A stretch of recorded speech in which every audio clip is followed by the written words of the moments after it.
कभी कभी सबसे खूबसूरत प्रेम कहानियाँ सबसे ज्यादा खामोशी से खत्म हो जाती हैं। आज हम बात करेंगे साउथ सिनेमा की सबसे चर्चित लव स्टोरी की। सुपरस्टार रजनीकांत की बेटी ऐश्वर्या और नेशनल अवार्ड विनर एक्टर धनुष। एक ऐसी शादी जिसे लोग परफेक्ट मानते थे, लेकिन 18 साल बाद वही रिश्ता टूट गया। आखिर क्यों हुआ ब्रेकअप? किसकी गलती थी? क्या रजनीकांत नाराज थे? और सबसे बड़ा सवाल, अब धनुष किससे शादी करने वाले हैं? 1 जनवरी 1982, एक ऐसा दिन जब साउथ के सबसे बड़े सुपरस्टार के घर एक बेटी ने जन्म लिया। नाम ऐश्वर्या रजनीकांत। लेकिन हैरानी की बात ये थी कि इतने बड़े स्टार की बेटी होने के बावजूद ऐश्वर्या कभी लाइमलाइट की भूख ही नहीं रही। जहां ज्यादातर स्टार किड्स कैमरे के सामने आने का सपना देखते हैं, वहीं ऐश्वर्या कैमरे से दूर रहना पसंद करती थी।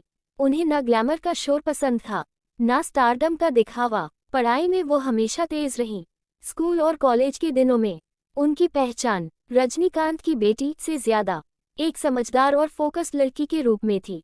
वो जानती थी कि पिता का नाम बहुत बड़ा है, लेकिन अपनी पहचान उन्हें खुद बनानी है। इसी सोच की वजह से शुरुआत से ही उनकी दिलचस्पी फिल्म मेकिंग और डायरेक्शन में रही। उन्हें कैमरे के सामने हीरोइन बनना नहीं था, बल्कि कैमरे के पीछे रहकर कहानी कहना पसंद था। ऐश्वर्या का मानना था, असली ताकत चेहरे में नहीं, सोच में होती है। और शायद यही वजह थी कि वो बाकी स्टार किड्स से थोड़ी अलग थी, थोड़ी साइलेंट, लेकिन बहुत स्ट्रॉन्ग। वही तमिलनाडु के एक फिल्मी परिवार में एक बच्चे ने जन्म लिया। नाम रखा गया वेंकटेश प्रभु, जिसे दुनिया आज धनुष के नाम से जानती है। हाँ, उनका जन्म फिल्मी बैकग्राउंड में हुआ था। उनके पिता कस्तूरी राजा तमिल सिनेमा के जाने माने डायरेक्टर थे, इसलिए लोग कहते हैं, अरे इसे तो सब कुछ आसानी से मिल गया होगा। लेकिन सच्चाई इतनी सीधी नहीं थी। धनुष का सपना एक्टर बनने का कभी था ही नहीं। वो कैमरे से भागते थे। उन्हें फिल्मों में कोई दिलचस्पी नहीं थी। वो कुक बनना चाहते थे, होटल मैनेजमेंट पढ़ना चाहते थे, लेकिन किस्मत ने उनसे पूछा नहीं। पिता ने कहा, एक फिल्म करनी पड़ेगी, ना इसलिए कि बेटी को स्टार बनाना था, बल्कि इसलिए कि फिल्म को एक नया चेहरा चाहिए था। फिल्म मिली तुल्लुवाधो इलामाई। पिता ने मदद जरूर की, लेकिन कोई ढाल बनकर नहीं खड़े हुए। धनुष जानते थे, अगर फिल्म नहीं चली तो लोग कहेंगे डायरेक्टर का बेटा है, इसलिए मौका मिला। और वही हुआ। फिल्म रिलीज हुई। लोगों ने चेहरे पर सवाल उठाए, ये हीरो नहीं लगता, बहुत दुबला है, रंग भी ठीक नहीं। लेकिन उसी दिन धनुष के अंदर कुछ टूट गया और कुछ पैदा हो गया। उन्हें समझ आ गया, अगर मुझे टिकना है तो शक्ल से नहीं, अभिनय से लड़ना होगा। क्योंकि कुछ लोगों को मौका विरासत में मिलता है, लेकिन पहचान खुद बनानी पड़ती है। और धनुष ने वही किया। कभी कभी प्यार दो दिलों के बीच नहीं, दो अलग दुनियाओं के बीच होता है। एक तरफ थी ऐश्वर्या रजनीकांत, दूसरी तरफ थे धनुष। दोनों फिल्मी परिवार से थे, लेकिन दोनों की परवरिश एक जैसी नहीं थी। ऐश्वर्या एक ऐसे घर में पली बड़ी जहां नाम पहले से ही इतिहास था। रजनीकांत सिर्फ एक इंसान नहीं, एक संस्थान। घर में अनुशासन था, सादगी थी, और सबसे जरूरी, चुनने की आज़ादी। उन्हें कभी जबरदस्ती कैमरे के सामने नहीं लाया गया। उन्हें यह एहसास दिलाया गया कि तुम जो बनना चाहो वो बन सकती हो। इसी वजह से ऐश्वर्या का झुकाव कैमरे के पीछे की दुनिया की तरफ रहा। सोच शांत थी, आत्मविश्वास अंदर से आता था।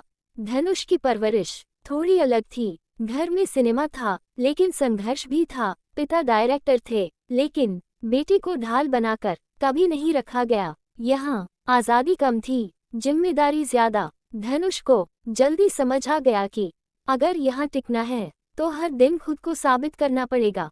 उनकी सोच अंदर की लड़ाई से बनी थी। कम बोलना, ज्यादा सहना, और काम में खो जाना। हर प्यार पहली नजर में नहीं होता, कुछ प्यार पहली खामोशी में होते हैं। ये बात है साल 2003 की। एक फिल्म का सेट, लाइट्स, कैमरा, भीड़, और उसी भीड़ में ऐश्वर्या रजनीकांत चुपचाप खड़ी थी।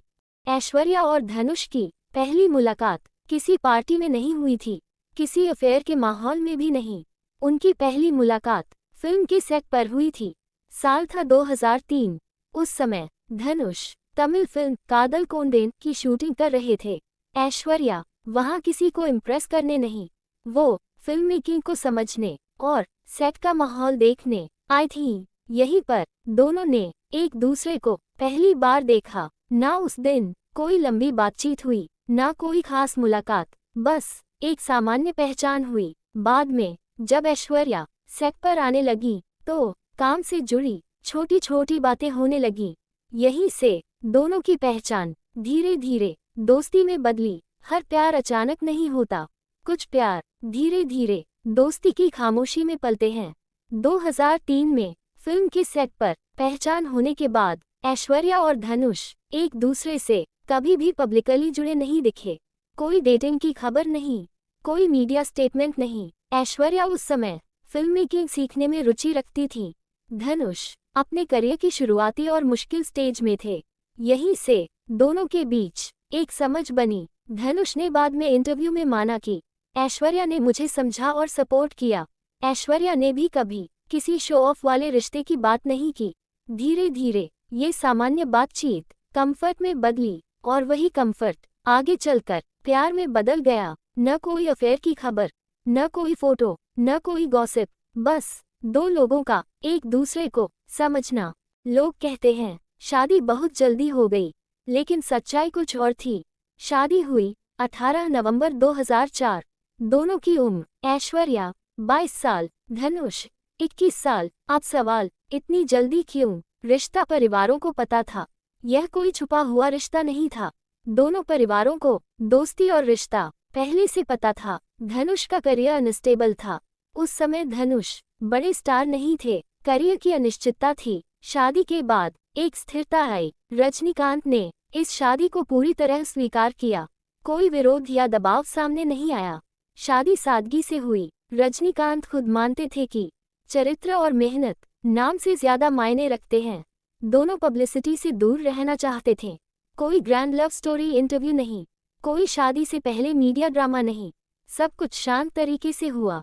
शादी के शुरुआती साल बिल्कुल सामान्य और शांत रहे। दोनों ने कभी ये दिखाने की कोशिश नहीं की कि वे एक परफेक्ट कपल हैं। परिवार बढ़ा, 2 बेटे हुए और जिम्मेदारियां भी बढ़ी, लेकिन यहीं से जिंदगी की रफ्तार बदलने लगी। शादी के बाद धनुष का करियर तेजी से ऊपर जाने लगा, जबकि ऐश्वर्या अपनी अलग पहचान बनाने की कोशिश में लगी रही। पहले जहां दोनों के पास एक दूसरे के लिए समय था, अब वही समय धीरे धीरे कम होने लगा। धनुष को लगातार फिल्में मिलने लगी। शूटिंग, ट्रैवल, अवार्ड्स और बाहर के प्रोजेक्ट्स ने उनका ज्यादातर समय घेर लिया। दूसरी तरफ ऐश्वर्या डायरेक्शन, म्यूजिक और अपने काम में बिजी होने लगी। दोनों अपने अपने करियर में आगे बढ़ रहे थे, लेकिन साथ चलने की जगह अलग अलग रास्तों पर चलने लगे। ये किसी एक की गलती नहीं थी, बस प्राथमिकताएं बदल रही थीं। काम बढ़ता गया और बातचीत कम होती चली गई। दूरी किसी एक दिन में महसूस नहीं हुई, ये धीरे धीरे आई। जब साथ बैठकर बात करने का वक्त कम होने लगा, जब फैसले अकेले लिए जाने लगे और जब खामोशी बातचीत से ज्यादा लंबी होने लगी, तब पहली बार यह एहसास हुआ कि कुछ बदल रहा है। बाहर से सब ठीक लग रहा था, लेकिन अंदर रिश्ते में पहले जैसा जुड़ाव नहीं रहा। यही वो मोड़ था जहां से दोनों के बीच भावनात्मक दूरी बढ़ने लगी। शादी के कई साल बाद तक दोनों ने अपने रिश्ते को बचाने की कोशिश की। ये बात दोनों ने कभी खुलकर इंटरव्यू में नहीं कही, लेकिन उनके करीबी लोगों और उनके बयानों से इतना साफ है कि यह फैसला अचानक नहीं था। लंबे समय से दोनों अलग अलग तरह की जिंदगी जी रहे थे। अब सबसे अहम सवाल आता है, पहले ब्रेकअप किसने किया? इसका सीधा और सच्चा जवाब है, ब्रेकअप किसी एक ने नहीं किया। जनवरी 2022 में जब उन्होंने अलग होने की घोषणा की, तो दोनों ने एक जैसा बयान दिया। उसमें कहीं भी यह नहीं कहा गया कि धनुष ने छोड़ा या ऐश्वर्या ने छोड़ा। उन्होंने साफ लिखा कि यह फैसला आपसी सहमति से लिया गया है। इसका मतलब यह है कि ये रिश्ता किसी लड़ाई या एक झटके में खत्म नहीं हुआ, बल्कि दोनों ने बैठकर यह समझा कि वे अब पति पत्नी के रूप में साथ आगे नहीं बढ़ पा रहे हैं। कई लोग कहते हैं कि करियर की वजह से दूरी आई, कुछ लोग जिम्मेदारियों की बात करते हैं, लेकिन आज तक न धनुष ने और न ही ऐश्वर्या ने कभी एक दूसरे पर आरोप लगाया। यही बात इस ब्रेकअप को अलग बनाती है। उन्होंने न मीडिया में एक दूसरे को गलत कहा, न बच्चों को लेकर विवाद किया, न ही परिवार को बीच में घसीटा। सीधा मतलब यह है कि जब दोनों को लगा कि रिश्ता अब बोझ बन रहा है, तो उन्होंने उसे सम्मान के साथ खत्म करना बेहतर समझा। ब्रेकअप के बाद दोनों ने एक दूसरे के खिलाफ कोई बयान नहीं दिया। बच्चों की जिम्मेदारी दोनों मिलकर निभा रहे हैं। रजनीकांत ने भी इस मामले में कोई सार्वजनिक टिप्पणी नहीं की और परिवार ने शांति बनाए रखी। अब सवाल यह आता है, क्या धनुष वर्तमान में किसी के साथ रिलेशनशिप में हैं या फिर शादी करने वाले हैं? हाल के समय में सोशल मीडिया और कुछ मीडिया रिपोर्ट्स में ये दावा किया गया कि धनुष अभिनेत्री मृणाल ठाकुर के साथ रिलेशनशिप में हैं और दोनों शादी करने वाले हैं। यहाँ तक कहा गया कि शादी की तारीख भी तय हो चुकी है। लेकिन जब इस बात की सच्चाई देखी गई तो कोई भी ऑफिशियल पुष्टि सामने नहीं आई। न धनुष ने और न ही मृणाल ठाकुर ने कभी यह स्वीकार किया कि वे रिलेशनशिप में हैं या शादी करने जा रहे हैं।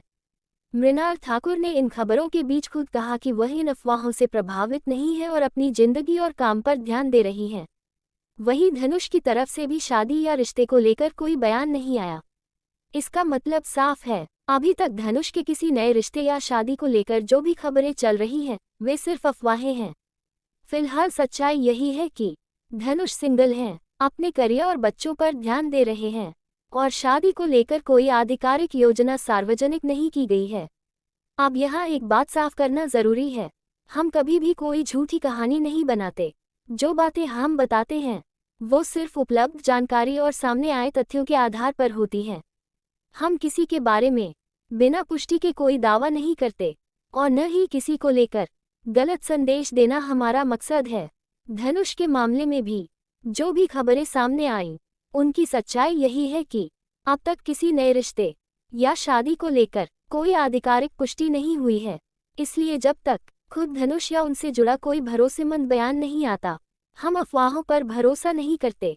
यही सच्चाई है और यही वजह है कि हम वही कहते हैं जो साबित होता है। अगर वीडियो अच्छी लगी हो तो लाइक जरूर करें, अपने दोस्तों के साथ शेयर करें और ऐसी ही सच्ची और फैक्ट आधारित कहानियों के लिए चैनल को सब्सक्राइब करना न भूलें।